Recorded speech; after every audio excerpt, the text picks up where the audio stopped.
All right, now I think we start with Sark's scheme and how he really got Quinn Ewers in a groove before he started connecting on D-balls. Now, I believe they were 50% on D-balls, and that doesn't include the PIs they got.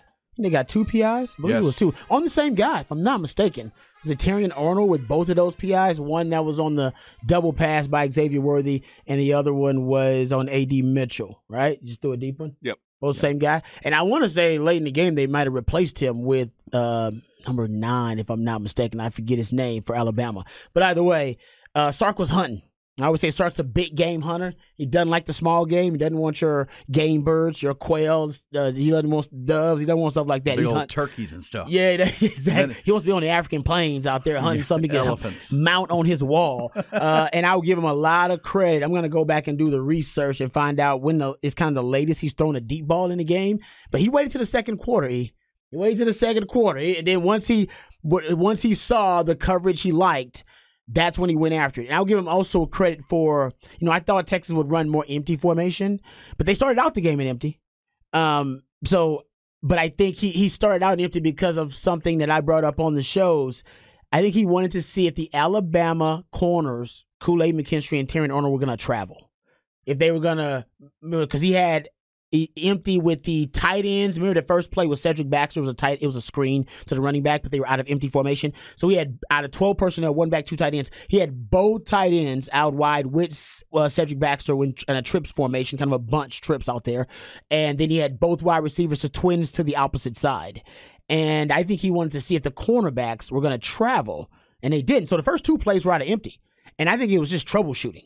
I think, he was happy that he got the first down out of this running back screen, but I think it was troubleshooting to see if those Alabama corners were going to move around and travel, and they weren't, which told him they're going to play some zone.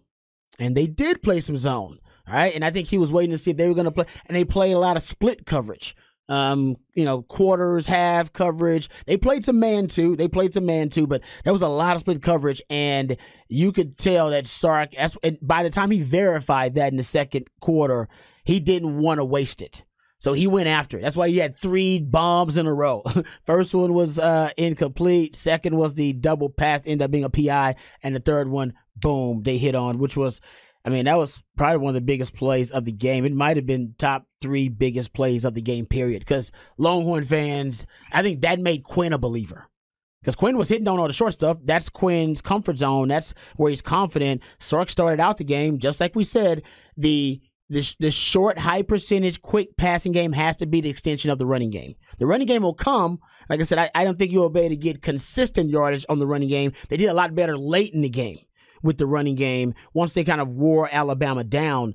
But if you go look at the first down passing rate, in the first 3 quarters of the game, Sark was close to up 70% first down passing rate. He was throwing it a ton, which breaks tendency. Most defenses are constructed to stop the run on first down.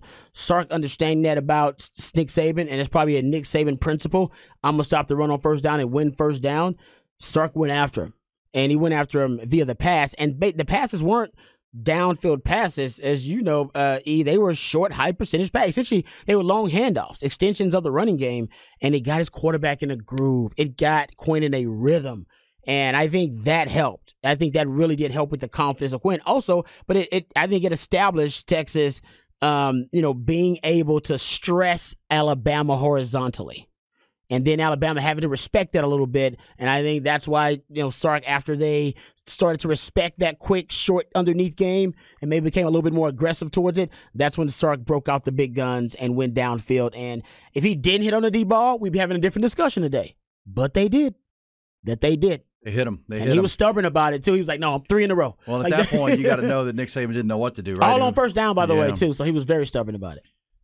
Impressive for them. Yeah. And, look, we said all last week, what it was going to take to go in there and win a game. Only 5 losses since 2008 on that field. And we also said this isn't as good as an Alabama team as they've had. That is very true. And the Longhorns were the more talented team. We've talked about that all last week. Mm-hmm. So roster to roster, you liked Texas, but did they have the mentality to do it?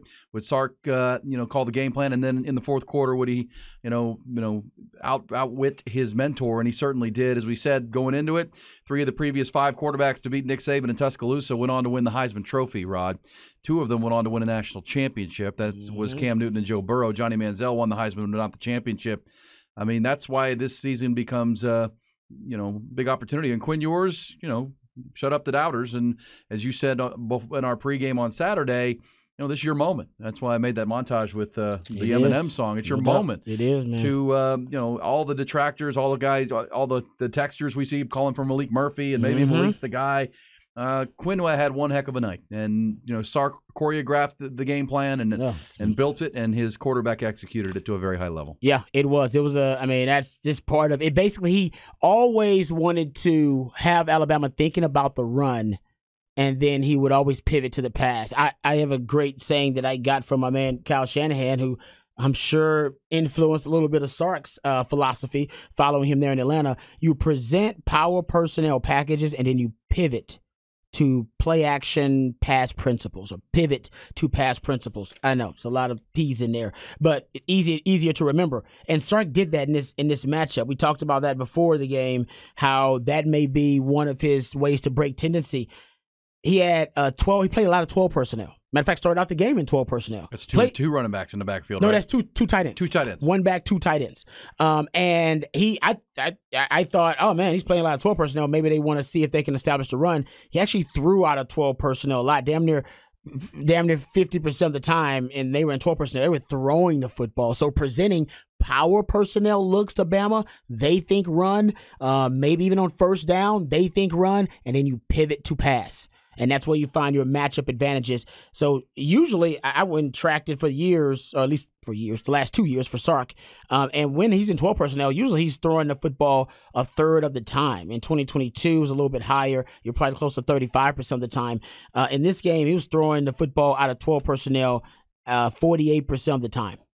So you got a really high pass rate on first down, which is usually a running down, and combine that with showing power looks with the 1 back, 2 tight ends, and then throwing out of that set and throwing on first down. A lot of, counterintuitive deception going on within Sark's offense. Just with those two, that's just the top layer. That's the shallow layer of it. You can get way, way deeper into it, but that's just part of what was masterful about the game plan.